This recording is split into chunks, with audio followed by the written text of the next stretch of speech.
Everybody, what's going on? This is Chris Flowers. I am the executive producer of the Biz Coach Show, and I'm here with the one and only Eric T. Whitmoyer, the founder and CEO of My Biz Coaches and the Biz Coach Show. What is going on, boss? How you doing? Good afternoon, Chris. Good to see you, bud. Hey, like I said, we're just we're rolling. We're going through the process here, and I will make it all work. I promise. And we have Justin Turner on. Justin Turner is a business broker, and we wanted to have him on to talk about all things business brokering and what's going on in 2025.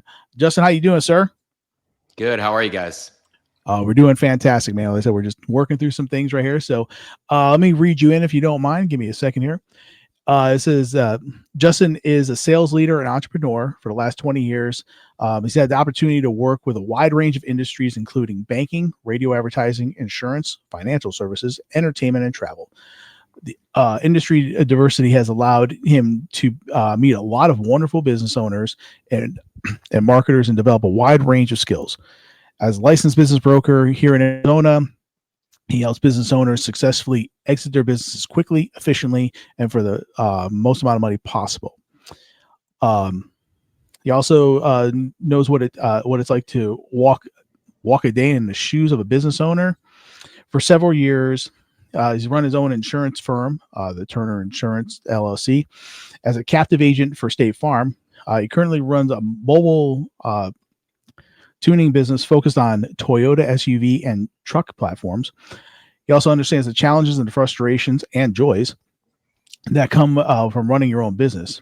He enjoys helping business owners in Arizona successfully sell one of the most prized, cherished assets, their business. When he's not on a job, he loves spending time with his wife and 3 boys and exploring the mountains of the Southwest, rock climbing, and mountain biking. That is all things Justin Turner. Well, Justin, thanks for being on today. Really appreciate the opportunity to connect with you again. I know we had a great conversation in our first meeting, and I just knew after that conversation, I'm like, it would be great to have you on the show and talk things kind of like we did, just riffing about business and things like that when we met the first time. One of the things I wanted to start with was, you have a pretty diverse background. Ironically, as do I. I did a lot of different things in my path. I had a lot of years in the wireless industry, but I did a lot of different things in my path getting there. And since I've left there, and even throughout my years, because I had side projects, and you've got some as well. So I'm kind of curious, how much today would you say that diverse background serves you as a business broker? Yeah, I think it serves me really well. I think sometimes I feel like having done so many things has been a bit of a curse, a blessing and a curse. As an example, my father he's a civil engineer, and he's been in the construction management business his whole career. And there's definite upsides to that. He's got a really good reputation in the industry, and he's got long, multi-decade relationships. But that's a little bit boring too, right? He's only ever done one thing. Myself, I've gotten to do a lot of things, and sometimes that feels frustrating, but I think in general, it's allowed me to learn a lot. And so as a business broker, unless you specialize, which I would say most probably don't specialize right out of the gates. I think most business brokers, it's a natural evolution to going into a particular sector. Oftentimes, not always. But in general, you're going to work with business owners across all different industry sectors. And so I don't claim to be an expert on every industry sector, but I think when you have a varied background, you have maybe more tools that you can draw from when you get into different conversations. As an example, I have a listing now for a farmer's insurance agency, and I happen to have run a captive State Farm insurance agency, and so when we got into our early conversations, I knew the lingo. I understand how an agency runs, some of the primary expenses that they have, how premium and commissions work. And so that conversation was really natural. They're not always like that, not all of them. But again, had I not been in insurance, I would have needed to get a mini MBA on how an insurance agency operates. But I think because that still does happen, I work with sellers who I've not been in their industry before. I think when you've done so many different things, you've had to learn those industries in a short period of time every time you've entered something new. And so when I take on a listing in an industry I'm not familiar with, I'm just doing what I've done for 20 plus years. And it's very natural. A lot of people kind of freak out about that. It's like, oh, I got to learn something new. And that's just like, welcome to my life, of having to learn something new all the time. So yeah, I think it's been really helpful. Yeah, I think it makes you kind of unique too, because like say you have that diverse background where you can't speak to somebody on a professional, level, like an insurance company, things like that. But then you can also talk about forerunners and FJs and TRD and, doing things on off-road platforms, which I think is awesome. I think people relate to that more rather than somebody who's, sitting there like this. Well, I really don't know much about it, but that, I think that makes you even more versatile, Yeah, I think it's okay if somebody has been in the corporate world their entire career and then gotten into business brokering. But if you haven't walked a day in an entrepreneur's shoes and a business owner's shoes, you don't fully know the stresses that come with that and the weight that you carry, especially if you have employees who are relying on you for a salary, maybe benefits as well. It's a whole different ball game. And so having done that on varying levels, it does give you this really unique perspective of what that business owner and their family, what they're going through, what they've been through to get there. There's a relatability to that, which I think I have found some sellers really connect with that. Yeah. I would say it's funny as you mentioned that part of the reason for my question is I have the varied background, and as a business coach, I think it serves me quite well. I can, to your point, speak retail all day long, right? I have the retail jargon. I can go in and out of that in that environment with, even the best executives in that space, because I know that like the back of my hand, probably better than most for sure. And but that's relatable because I've got restaurant experience. I combine that with my experience in retail, and the combination of those two, and I walk into just about any restaurant retail opportunity, I can recognize, I can identify the gaps and opportunities in their business and help them see how we can help improve. And as you know, one of our primary focus, we help clients from startup to exit. So, that exit strategy planning, there's a lot that goes into that, and identifying the gaps that are going to allow them to get the most value from their business when they go to sell is so important. And I know that I've identified, you and I had that discussion. That's a big gap, right? Identifying what that looks like and helping them, as a client identify, hey, these are the things that I might have to do differently in my business if I really want to get the full value of my business when I go to sell for enterprise value. Appreciate that. So next one, transition to business brokerage. I asked you this. I prefer you to share it now again, but what enticed you to want to do that at a little bit more advanced age, right? You kind of I see a lot of people doing it young, getting into it, but I don't know. Actually, I'd be curious. I don't see a ton. I see a lot of people have been doing it for a long time. I don't typically see a mid-career change into brokering. I've seen a few, but not many. I'm curious if you've noticed that, or if that's just an anomaly I happen to see. And then, what really kind of sparked you to want to make that transition? Yeah. So I think when I was 10, my dad helped me formalize a pet sitting business. I think I'd gotten one job in my neighborhood. Somebody had asked me to watch their dog while they went on vacation. And the thought was, man, we could probably scale this a little bit. I could probably do this for multiple houses in our neighborhood. And so at the time, there was no social media, no websites or anything like that. So my dad helped me put together, I'm assuming it was on Word. We put together created a flyer, and then we had it printed on thicker stock paper, hole punched the top, threw a rubber band through it, and hung them on doorknobs. And for 2 or 3 years, I had some consistent jobs. When people would go out of town, whether it was summer vacation or some other time of the year, I was the person they called. And I would go over and they would give me a key. I would turn lights on at night, turn them off in the morning, bring paper and mail in, and walk, play with the dogs, keep them fed and watered.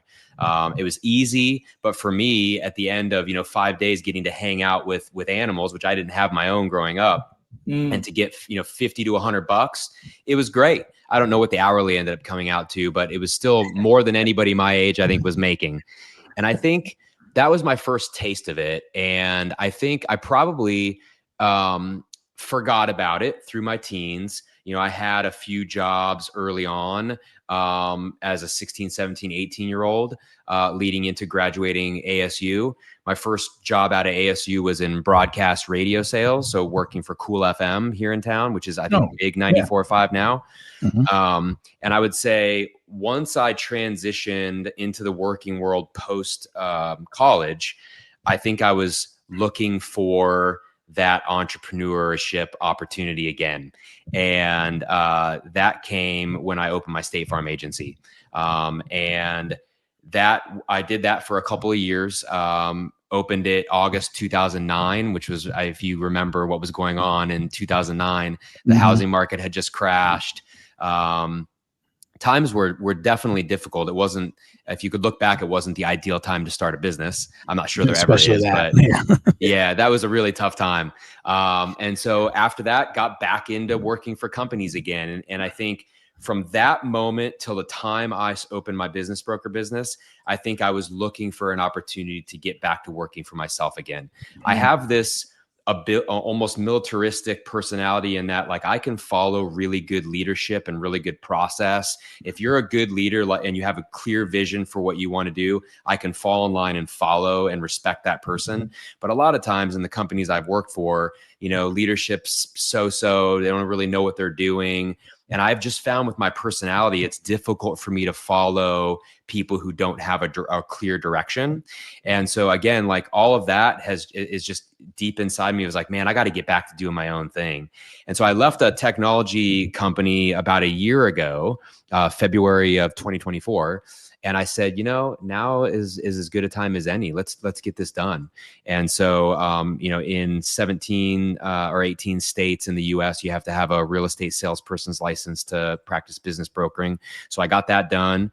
I networked a bit and it was able to find an opportunity with Sunbelt Business Brokers here in town.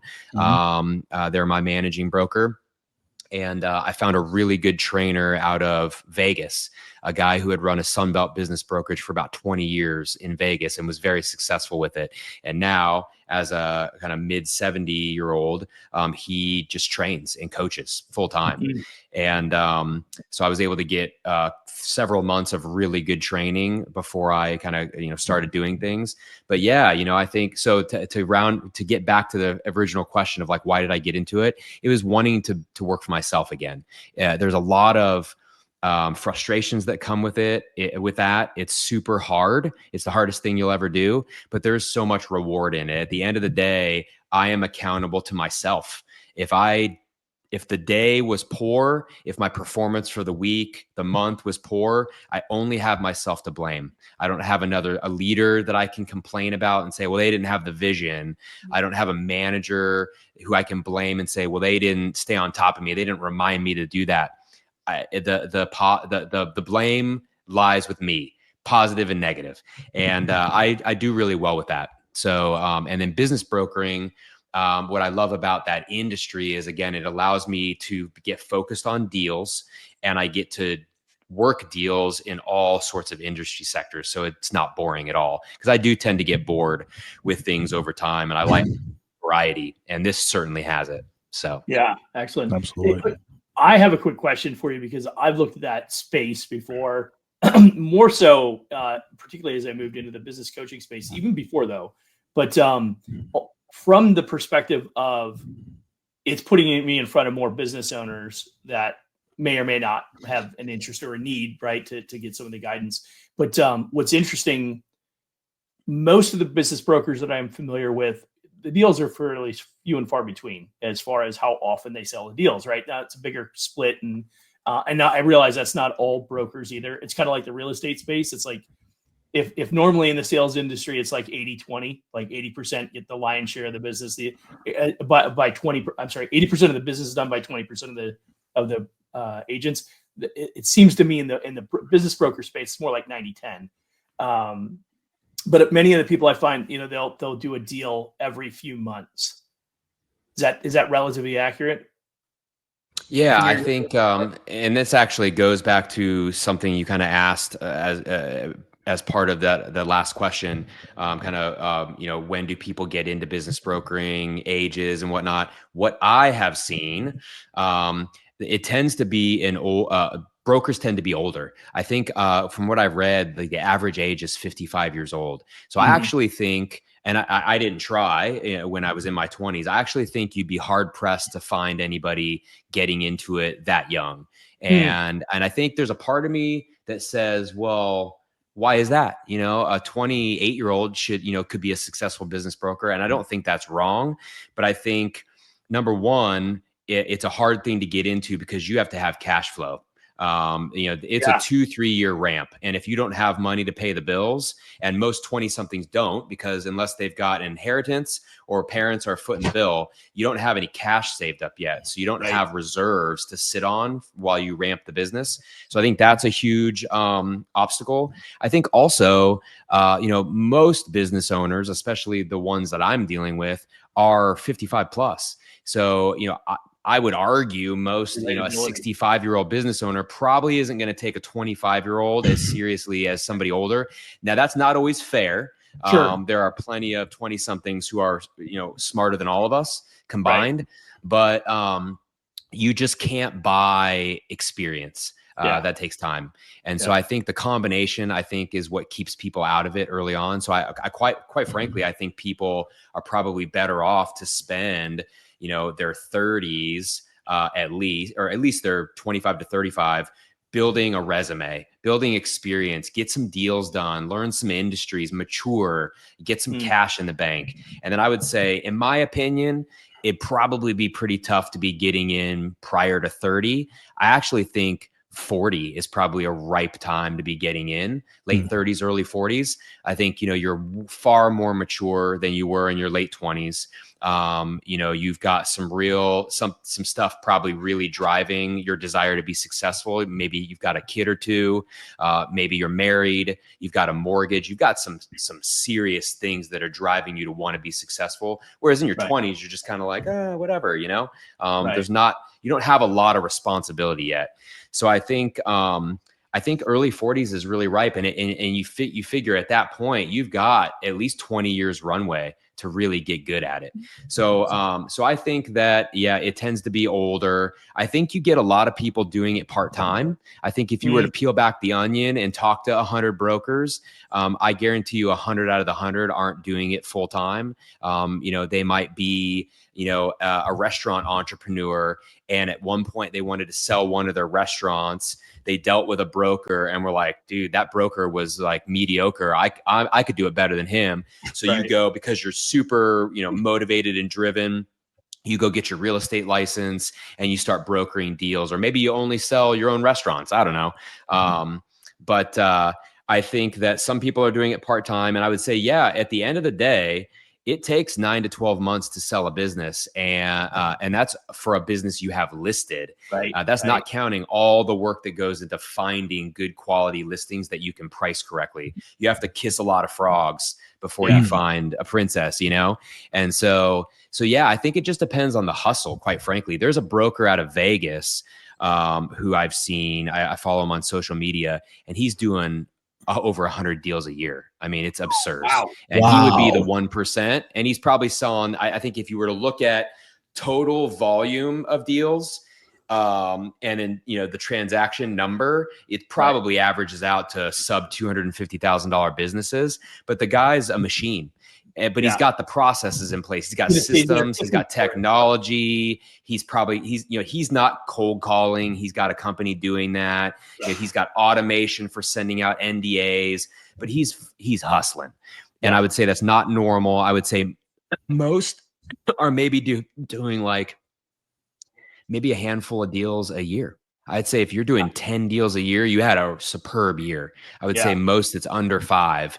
But you figure, right, if your deal size is decent, you only need a few deals a year to live handsomely. Based on, the commission structures. Sure. So you don't need to be doing, if you're doing 100 deals a year, you're a multimillionaire, like, and bravo to you. I mean, that's amazing. Yeah. So yeah, I would say it's not a volume game. It's really, you need, well, it is on the front end. You need to, again, kiss a lot of frogs to find some good listings. Then you got to work hard to sell those listings. And if you can drop 2 to 3 a year, you can live pretty well, I think.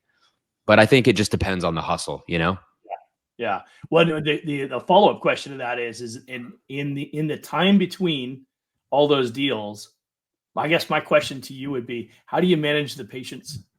The deal comes in, the deal goes out, the deal goes on hold, the deal comes back on life. It was, yeah. I'm an impatient individual, and I'm like, I can't imagine what that process would be like. Like, you talk about the ebb and flow of a business owner, right? And how hard that can be. The process of managing the sale of a business, right? The negotiating with the owner, negotiating with the seller, going back and forth, or whatever role you're playing in that, right? In that side of that deal. But there's a lot that goes into that as well. And I often wonder what experience is. I'm not sure I'm ready for that one. Yeah, it's a roller coaster. It requires a lot of patience, and I think it requires it requires a lot of process. Like, you have to have really good systems and processes in place. I've got a couple of different companies that do marketing for me at the top of the funnel. Doing outbound calls to set appointments, doing some LinkedIn marketing. All of that is happening in the background, driving appointments to me. I don't want to be spending my time doing those things. I want to be spending my time getting on the phone with people who are interested in selling. And I know once I get them on the phone, I can start building a rapport. I can start that process of creating a connection, a human connection, and a relationship, because you're going to be with that person for a decent amount of time. And so you've got to, I think, ideally you get in a position where you can choose the deals that you take on, meaning you can choose deals that are quality businesses that you can price correctly. There's a fit personality wise. You could see yourself being tied to the hip with that person for a year. Right. I would say in your early days, you don't always have the luxury of being able to have all of that line up. But I have that stuff happening on the front end. I can start having those quality conversations, driving it to a listing. Then you want a bit of automation kicking in again once you start to field buyer inquiries. And then once you have, good quality buyers, now you're starting to have real conversations. You're starting to potentially connect them with the seller. And then you start that really difficult kind of back end process of getting yourself to a close. So it ebbs and flows, like the amount of time you have to spend. But it's just managing that properly, especially as your pipeline's building. Right. Absolutely. And you mentioned technology, leveraging the different automations and things like that. How much would you say? Because I'm drawing on 30 years of experience of looking at this from the outside in, right? I'd be curious, what percentage of the brokers that are out there are using technology today relative to maybe even 5 or 10 years ago? Because my bet is it's got to have changed quite a bit now.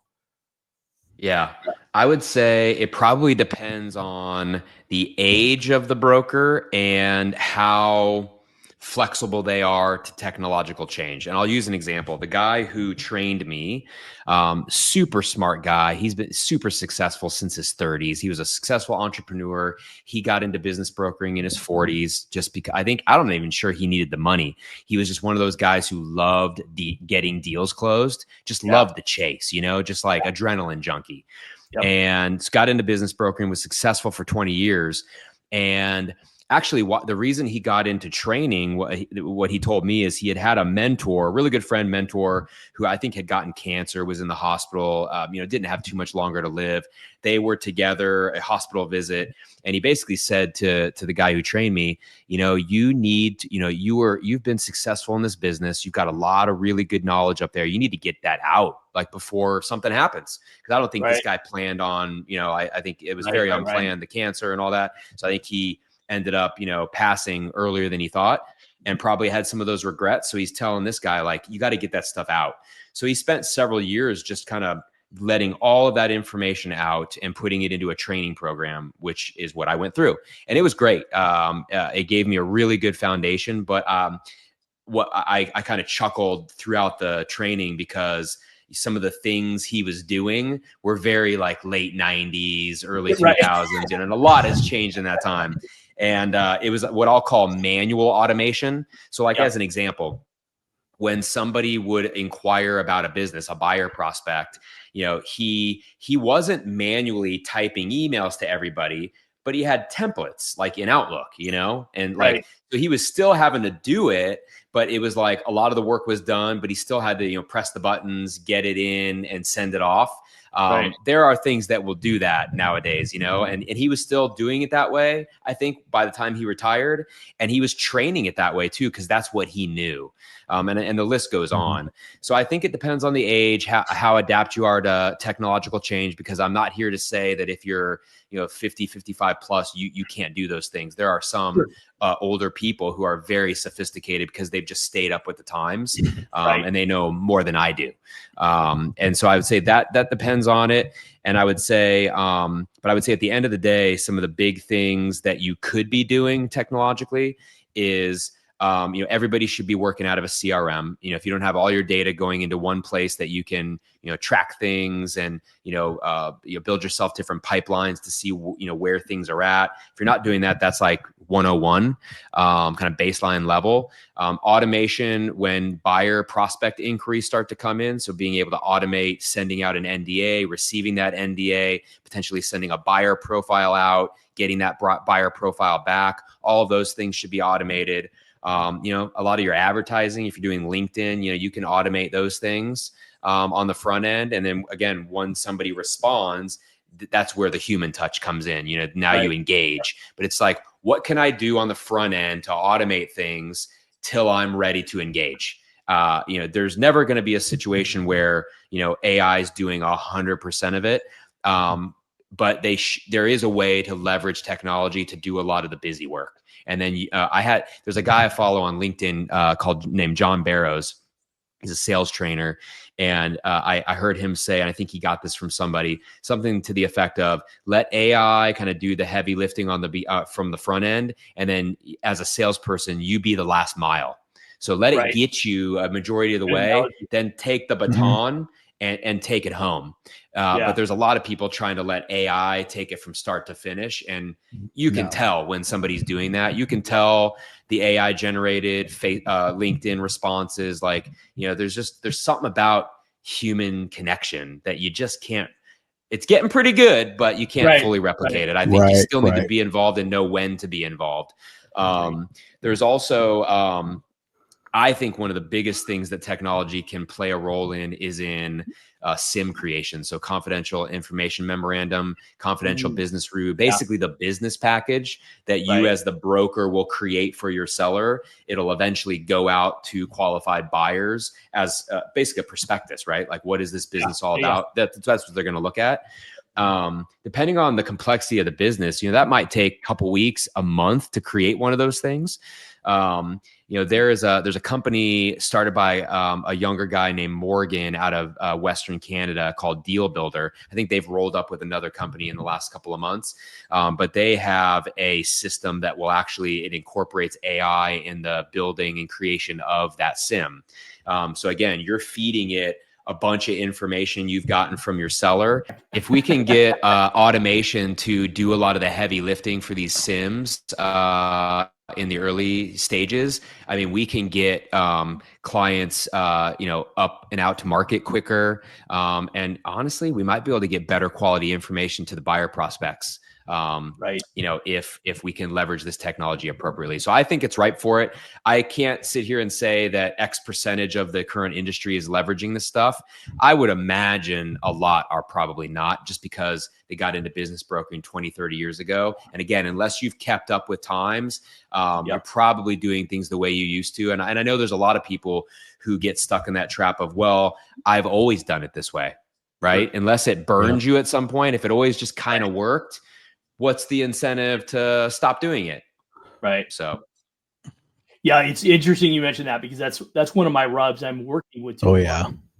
in the acquisition space, right? In the acquisition process right now, and working with the brokers, we're having conversations like, it is so frustrating to get them to respond in a timely manner, the broker to and then the information when you get it, it's either it's a hodgepodge mess of crap that you have to sift through, and it's not really organized in fashion. And I realize that part of that is a product of the business owner in many cases, depending on the size and the preparation of the business itself.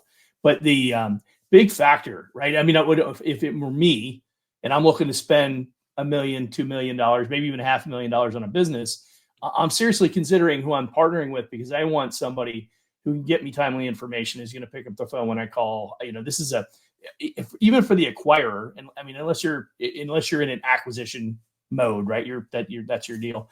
Then this is probably there's probably a fair amount of emotion tied to the acquisition for you, Oh yeah. right?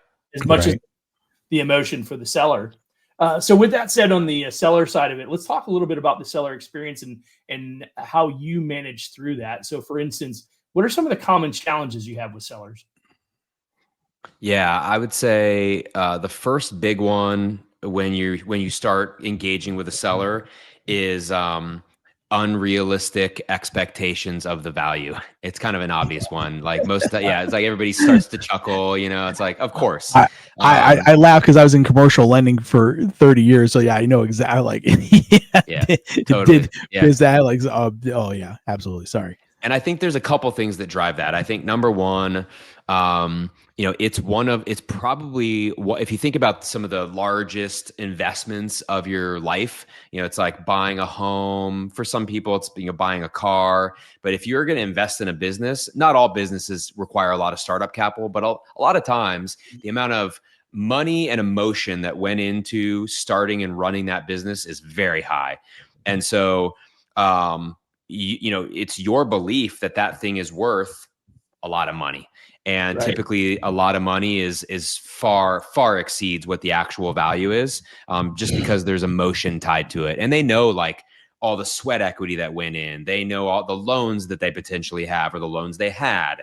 They know everything they've sacrificed to get to where they are. And so for them, they almost can't look at it, from a real just rational perspective, objective perspective. They're looking at it with all that baggage. Yeah. And then I think second, I think a lot of times somebody gave them incorrect guidance on what the business is worth. They were like, oh yeah, just take your EBITDA and it's like 6 times, or like some number X. And the reality is, in Main Street businesses, the average multiple is about 2 to 2.5 times SDE, sales discretionary earnings. And if they're coming into it thinking their business is worth 2 to 4 times that on a multiple level, I mean, man, that's a lot of work. And a lot of times you're never going to be able to close that gap ever.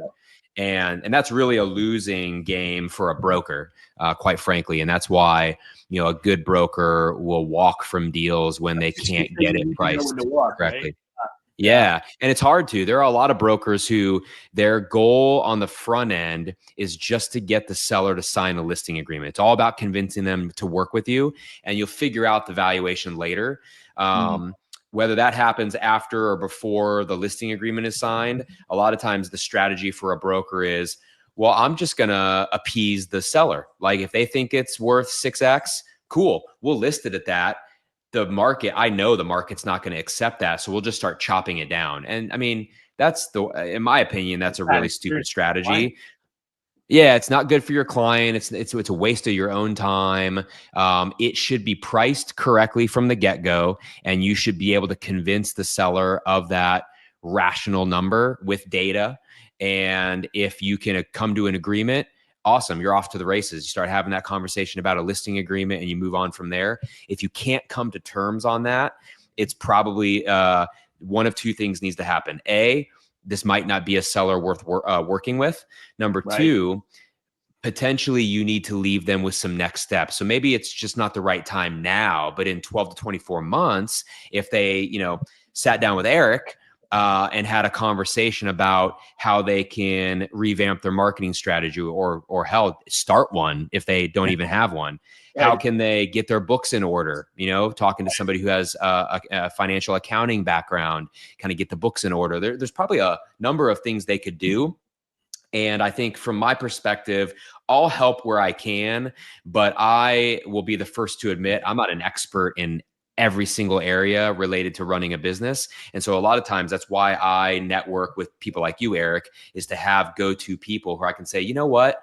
I would love to work with you, John. I'm not sure right now is the right time, but I've identified, roughly 2 to 3 areas. I think that if you worked on it heavily in the next 12 to 18 months, and I have some recommendations for people who can help you and assist in those areas, I think we could potentially talk again after that time. I think the business will be healthier. I think you might be happier with your results. And I think we're going to be in a position where we can get a valuation that's more in line with what you're looking for. But that takes some guts as a broker to have those conversations and not be so short-sighted that you need to get that listing agreement right now. And I think there are people in the market who that's just how they operate. It's all about getting listing agreements. And the reality is I would rather have 3 really good quality businesses that I priced correctly than to have 15 listings that are a hodgepodge of junk. Right. Absolutely. And I think there's a factor that you just referenced in regards to people looking to get that deal, close that deal, make that transaction. That's why they take the 15 different listings, because they're just trying to close something. And that goes back to what you said before. You need a 2 or 3 year runway to really make this work long term, right? Yeah. And if you don't, I would imagine that's what drives some people to take these shortcuts. They're like, exactly. I got 8 months. I got to get 20 listings as quickly as I can, right? You're just kind of like throwing spaghetti on the wall. Darts. Yeah, as you was going to say, throwing darts against the ball. It's a great point, and I appreciate the insight on that. I think that the other part of that is we talked a little bit about the valuation and the challenges with that. Have you experienced yet? I'm going to say you probably have, but somebody got close to the point of a close, or at least you likely, I would assume you at least heard of this. Somebody got close to the point of closing. The owner backed out at the last minute because they determined they didn't want to sell anymore. Yeah, I think you see it. You see it from both ends. You see sellers get cold feet. Sometimes, the process can be so good, and the buyers are so eager. They start to sit back and go, well, geez, why am I selling this thing? Like, I guess it is a pretty darn good business. It's like they got so caught up in the long hours and the frustrations with employees, they forgot that like this thing's been funding their lifestyle for the last however many years. And they get annoyed with the things that are like pinpricks on a daily basis, or little paper cuts, and said, you know what, it's time for us to get out of this. But then you start to see the way other people look at it. You see the numbers in a way you haven't looked at them ever. You see the sim that like basically presents your life's work, in 15 pages. And you're like, wow, maybe I should stay at this, or as, as the broker, you've in the sim, you've put 4 ways a new buyer could grow revenue by 2 times. And now the seller is like, man, I should implement that stuff, and I could be the one who sees the 2x growth. And so, the process just kind of makes them second guess. So you definitely see that. And then I think, the other thing that will hurt deals is, buyers, they'll get cold feet, they'll see something that just spooks them, that they just can't get over. In some cases, a lot of cases, when I have buyer inquiries, I'll reach out to a buyer, or they'll schedule time with me to talk. And this happened recently. I got on the call and she thought it was for a completely different business. So what I think happens is these buyers are just blasting out, they go on Biz Buy Sell or wherever, and they blast out for 15 businesses, and they've got no systems in place. They're not keeping track of that in a CRM. So they totally lose track of what they even inquired about and can't even keep it straight. And I mean, I had literally like sent the listing, the online list. Like, so there, I gave her ways to even jog her memory. I didn't think I was doing that, but she had ways she could have been like, oh, this is the XYZ company. And she's just so busy. She gets on thinking it's a totally different business. And she's like, oh, well, I'm not interested in this one. It's a waste of my time. It's a waste of her time. So, so yeah, I think they're trying to, instead of being really specific and strategic about what they want to acquire, they're just kind of like they're throwing darts. They're just like, well, I'll just blast out for 15 businesses and we'll just see what happens. I think the buyers a lot of times don't have a clear idea why the hell they want to own a business and what kind, what are they looking for in one? It's just like they get so caught up in the romance of being a business owner that they forget, like, you got to have some concrete reasons why you're doing it and what you're looking for, or you're just wasting everybody's time, including your own. Yeah. One of the most important things I share with a client when we talk about acquisition is you need to remember that if you end up buying a business, you remember that you're buying somebody else's problems. Now, that's right. Now, that's not necessarily a bad thing per se, but you do need to identify that you're buying somebody else's problems. You just have to determine that those problems are problems that you believe are solvable and that you have the ability to solve them. Right. That's the key. And if that's the case, then you can get a bargain deal on a business that's, maybe a little bit aged and maybe a little bit seasoned to need some work or whatever, but you can come in and fix those problems. Right. And I think that's a big part for people to remember, because if it was a perfect business, why would anybody sell it? Yeah, exactly. Meaning if I had all the leadership in place to run the day-to-day and I didn't need to touch I got my general manager or whatever running the operation and everything's moving along and I'm pulling my multi-six-figure income out of it. And, people are getting paid well and everybody's happy and they love their job and there's a good culture and all that good stuff. Why would I sell? Yeah. I think unfortunately a lot. So I, at least as of today, I work in the Main Street side. So a couple $1 million businesses or less. And a lot of times in that space, it's owner operated. And in this world, most of them, they're not cash flowing enough to have the scenario you talked about, but that's what people dream about. I talk to guys all the time who are my age who, they've had enough years now to save. They've got a nice nest egg.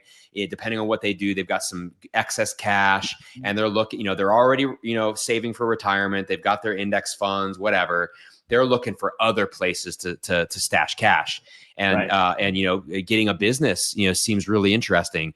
And the thought is always, well, I'm going to buy a business that's got beautiful cash flow and I'll just plant a manager in. They'll do all the heavy lifting, basically run the company, and I'll just be the money bags, in the back. And the reality is, I think even in a lot of those scenarios, there's still a lot of oversight that you have there.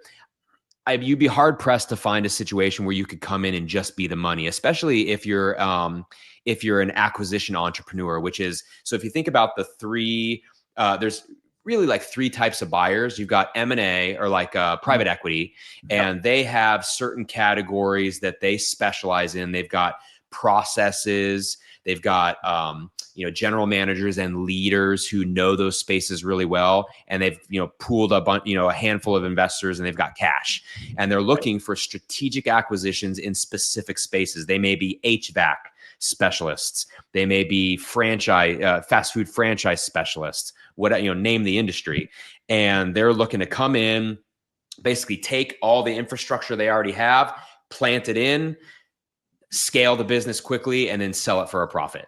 Then you have your acquisition entrepreneurs in the middle. And that could be, honestly, the guy I was talking about who is, 45 years old, been working 20, 25 years, has some cash in the bank. He's got his own funding, or he's maybe pooled a couple of buddies and they've got a couple $1 million, and they're looking to buy a business that has, it's fully staffed. It's got a good manager in place that they can buy, maybe add some of their expertise. Maybe they both have, MBAs from really good schools, or they have worked in the industry and know it pretty well. They want to buy that business, implement some of their, knowledge set, to help that business grow. And then again, sell it off for a profit later on. Then you have kind of on the third rung, you have the owner operator. You have the person who's been working in restaurants for 12 years, sous chef, maybe a waitress, waiter, bartender. And they're like, I know a lot about the restaurant industry. I think I could actually run my own catering business, but like, I don't want to have to go out and buy all the equipment. I'd love to have some contracts in place already, but like, I'm willing to get my hands dirty and do the work. They're looking for that $500,000 business, Main Street business, where the current owner is the one, going into the commercial kitchen at 6 a.m., prepping all the food, and then, doing deliveries, if it's, school lunches, or they're doing the, reception in the evening. And, but this person is literally looking to get into it to be working in the business. And so I think, you have to, as a buyer, you've got to ask yourself, where do I fit in this? And I think, quite frankly, most fit on that lower end. They're going to be working in the business. You're somewhere between that third rung and that second rung. You got to have a lot of cash to be on that top rung, where you literally just have infrastructure that you can put in place, and you literally are just the money. That's very, very rare, especially in Main Street. Absolutely. Yeah. The tough part about that is, and this is what a lot of people don't realize. I didn't realize this until I got into business coaching and really said, hey, there seems to be an ongoing problem with businesses, which is a lot of them don't have the cash flow to really do the things that they need to do. And so I started looking deeper. I started researching all the SBA stats that are out there. And I'm like, lo and behold, well, I find out that like 6%, definitely less than 10, right? And I checked, by the way, I'm writing a book on this. So over the last 40 years, this number has not changed dramatically.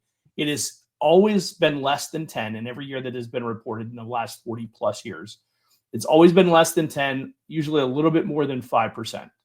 So 6 to 7 or 8% is the average percentage. So call it 7 over the last 40 some odd years of the number of businesses that exceed $1 million in revenue. Yeah, I'm not surprised by that at all. Most of the businesses I look at, you're like, how are you living off of this? It's like, Yeah, exactly. And to your point, that's unfortunately, that's what most businesses are. When you're less than $1 million, even if you're doing, I do the quick math. I'm like, you're doing $500,000 in revenue, which would be a decent small business, right? $500,000 in revenue at a 20% net margin, you're only pulling out $100,000. That's not bad living, but that's not, somebody who came from a multi six-figure income, or a $150,000, $175,000 career executive opportunity, right? And they're moving, or mid-level management, whatever, and they're moving into, I want to buy my 31 flavors franchise. Yeah. You're going to make 30 grand if you're lucky, in that little operation, right? Depending on some of the scenarios. But, what I think a lot of those people, to your point, that they're romanticized with that idea of having their own business. You encapsulate that well, because that's what I did in my 20s and 30s. I thought, I'm going to go buy my own business. And I looked and I realized, like, for instance, the first time I realized that, I thought a Subway franchise, that was my first thing that I looked at in the 90s. And I thought, I'm going to buy a Subway franchise. And I looked at how much it would cost. It was about $250,000 to really kind of get one off the ground with franchise fees and build out costs and everything like that. And then I'm like, they only make 50 grand a year. Yeah, it's all about you don't have millionaire single Subway location owners. They own 10 of them. That's how you got to have scale, exactly. So, and I explain that, and it's funny because you came from sales. I used to explain that to my salespeople all the time. Like, how many of you in here think you want to be a business owner someday? How many like to have a franchise in a Subway or some similar? And 80% of the room are raising their hand. I'm like, let me give you some perspective. You put a $250,000, take on $250,000 in debt somehow, right? Whatever, however you do it, or you spend up $250,000 to make $50,000 a year. And that's not, that's a franchise. Now start a business from scratch with no systems and processes and figure it all out on your own. To your point, the blood, sweat, and tears that goes into building the business. And then, and then in the hopes that someday you might sell it and get your money back. Right. And I think that's probably the biggest misconception, at least from my experience as a business coach over the last 5 years, is helping people identify you need to be pulling out the money all throughout the process of owning that business. And then if you have the opportunity to sell, because we consistently report that anywhere from 70 to 90% of businesses never sell because they don't have something that's sellable. Those clients that either can't see the value, they'll end up shutting down. I've seen profitable operations literally shut down because the owner was too abstinent, that they couldn't see the value, like, I'm just going to shut it down, and they would pay to shut it down rather than sell it at a multiple that was, or not a multiple, a valuation that was less than what they accepted. Yeah. I valued a business in the last year in the home services space, and the gentleman had been running it like 20 years. And COVID, like a lot of businesses, they've had a hard time recovering even since 2020, or at least that's the excuse. And so, after running the valuation, it was like, SDE was like 30 grand. It's just like, it was, you have to have that tough conversation of like, I can't sell this. There's no advantage to anybody buying this business. Right. Like, they're better off to go get a job with one of the big companies in that space, and they could pull a mediocre salary that's double what you're doing in take home. Right. So like, exactly. It's crazy to me. That's a harsh reality pill to swallow right there, isn't it? Yeah, and you have to be very, you got to be, put your care hat on when you have these conversations. These are hard conversations to have, but yeah, once you're done, you're just kind of scratching your head, going, that person would have been better off to have just worked for somebody 10 years ago, but there's just some people have this thing against working for somebody, and they'd rather have all the headache and everything that goes along with business ownership, just because even if it's not not as profitable as it should be. It's crazy. There's definitely, there's this obsession with entrepreneurship in our world, and it's just not for everybody, and the number of people who are successfully doing it with an asset that they could sell and actually make money on is less than you would think. Yeah, substantially less. Yeah, agreed. Yeah, appreciate that immensely, Justin. So a couple other questions real quick, and then we'll kind of close it out. What are some of the lessons you feel like you've taken away through all of this? I mean, I know it's been a year for you now at this point. I say lessons. What are the things you've learned? What are the things, maybe better question, what are some of the things that you've learned that you didn't know coming into this? You went through some extra training. You paid for that extra training, I assume, right? Yeah. Yep. So you invested in this. So kudos to you, because most people wouldn't do that. They just rely on the regular broker relationship to develop them and give them the skill sets. And I think they'd be underprepared depending on who they selected as their broker in many cases. But all of that aside, what are some of the things that you've learned being in this since you started that you didn't expect? Yeah, I don't think I expected to see so many rough-looking businesses. It's crazy. Like, there are so many. There's no shortages of business owners to talk to, and there will continue to be a nice stream of people who want to exit. I think they call it, the term I've heard is the silver tsunami.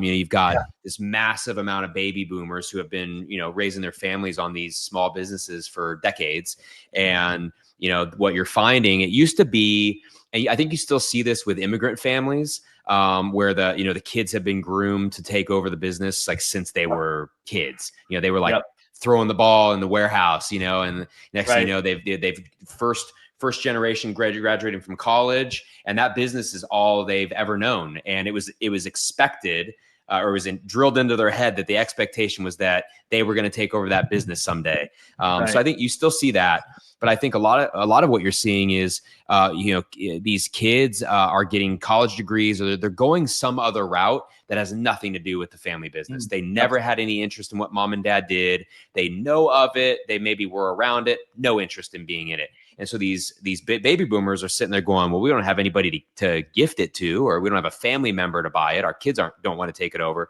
And so they're like, well, yeah, I mean, we can just shut it down, or we can try to sell it. And I think a lot of people, if they decide to sell it, are really unsure what to do. But I think I underestimated how many kind of really mediocre businesses there are. And I think I underestimated how much effort needs to be put. I mean, I knew, but I still think I fell short of really understanding how much work you have to do on the top end, the top of the funnel, to have as many conversations as you can to get to quality listings. Because again, so many of the businesses, the numbers just don't check out. Right. These people, had, of the last 3 years of financials, multiple years of, a couple of the years are negative, and the SDE is terrible. right? Even if you were to put a 4x multiple on it, which is double what the averages are saying, the numbers still don't look very good. So I think I totally underestimated that. But I think I also underestimated how many people really don't know what to do. Like they've determined that they want to sell and exit, but they're kind of clueless on the process. And I think, again, going back to that idea that we've got a lot of kind of older brokers, I'm not sure that we have enough brokers in the business. And I could be wrong. I have no data to back this up.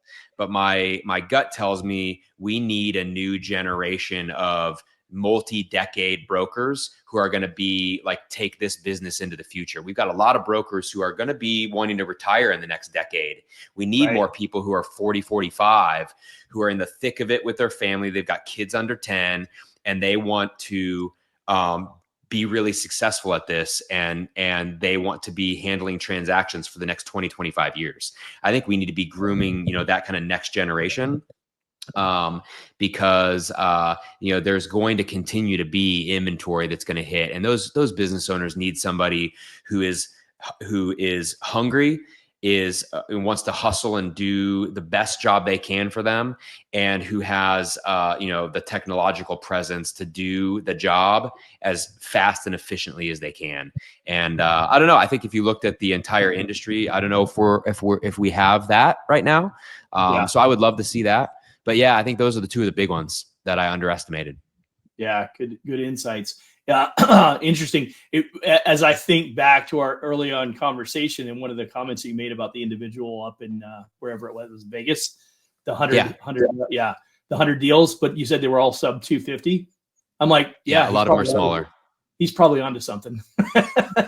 Yeah, I think so. I mean, like I said, from everything I see, he's absolutely crushing it. The amount of volume this guy's doing is next level. I think so. In our industry, the International Business Broker Association is kind of like the big entity organization for our industry. And yeah, I think last several years he's won, most transaction volume. It's really impressive. And I don't know all the ins and outs of what he's doing. I know some stuff, but yeah, it's super impressive. It's definitely somebody that I look at it and it helps inspire me to want to just do more every day when I sit down at my desk, Yeah. Because clearly he's showing there are transactions to be done, Right. So I think it's putting yourself out there. It's being a savvy marketer.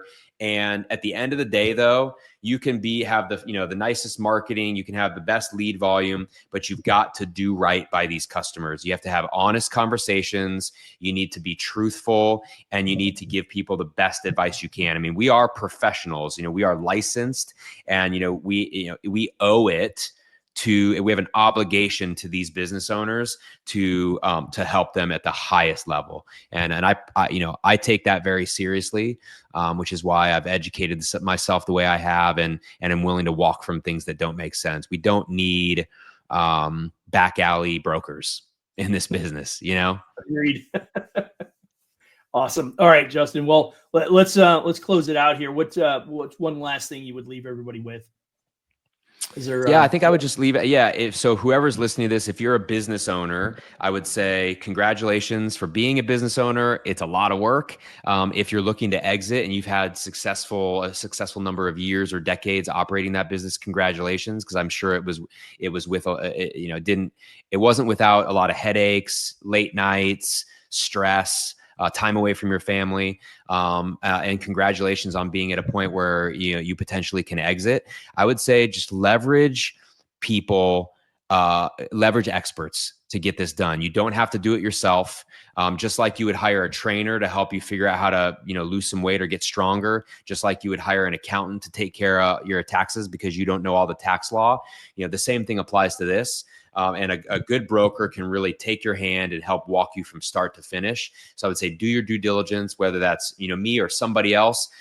Talk to 2 or 3 brokers, find the one who fits you the best, and trust them to get you from start to finish. The success fee is worth it. And a good broker has a team of people behind them. They've got, the Erics of the world who do business coaching. They've got good transaction attorneys and accountants. They've got a team of people they can bring in. If there's something they can't do, they probably know somebody who can step in and help.